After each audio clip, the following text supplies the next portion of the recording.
New York City is home to almost 6,000 high-rise buildings. It's an impressive sight. But have you ever wondered what it's like to erect a building in one of the most crowded places in the world? Let's find out from the people working on One Bryant Park. As you will learn, it's quite a challenge, especially on the corner of 42nd Street and 6th Avenue, one of the busiest spots in the whole city. The first hurdle was digging the enormous foundation. Typically, blasting is the most efficient, quickest way to get through all that rock, but we have subway tunnels on 42nd Street and another subway line coming up and down 6th Avenue, which are right there and right there. And we can't really blast adjacent to that. Dynamite is not an option. It took a full year for workers to remove 198,000 cubic meters of earth. But once the foundation was complete, the building materials could start coming in. Thousands of kilograms arrive at the site each day, and in the heart of Midtown Manhattan, there's very little room. So everything has to be lifted or picked into the building right away. Give you an idea of how much tonnage comes in on one truck, it's about 42,000 pounds. We'll make about 30 picks today. About 200 meters above ground, the crews work furiously. The crane operator is so high up he can't see the load that's down below. He has to rely on the directions of his crew.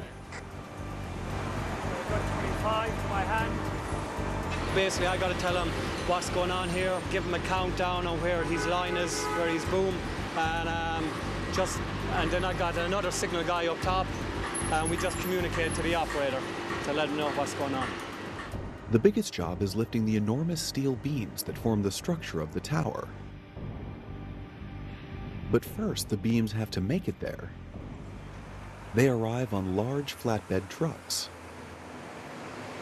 This is just an average load. It's about 23 ton, in that range, give or take a couple hundred pounds. Getting a truck this size through city traffic can be a nightmare. We come in like 5 in the morning for traffic reasons. Mike will call us and say, all right, come on up. So then we start coming up. But that's the biggest nightmare is getting here.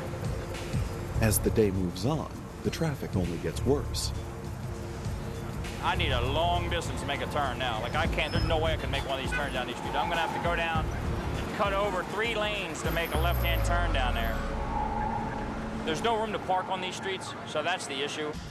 Once the steel arrives, the men work quickly. With a building this size, everything is big, and that always presents a challenge. This is one of 5 water tanks that will hold a total of 260,000 liters of water. Its size makes it difficult to place. But if you think this looks hard, the greatest challenge is yet to come. The spire. It's so large, it comes in 70 pieces.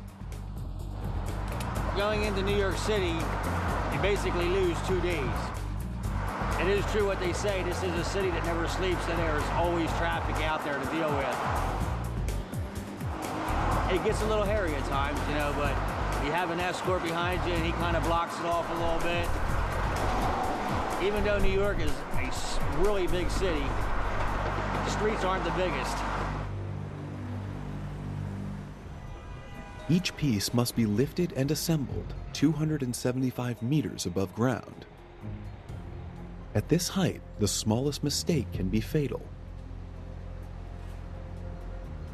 With its spire, One Bryant Park stands 365 meters high, making it one of New York's tallest buildings. So the next time you stop to admire the city's skyline, it's sure to look even more remarkable.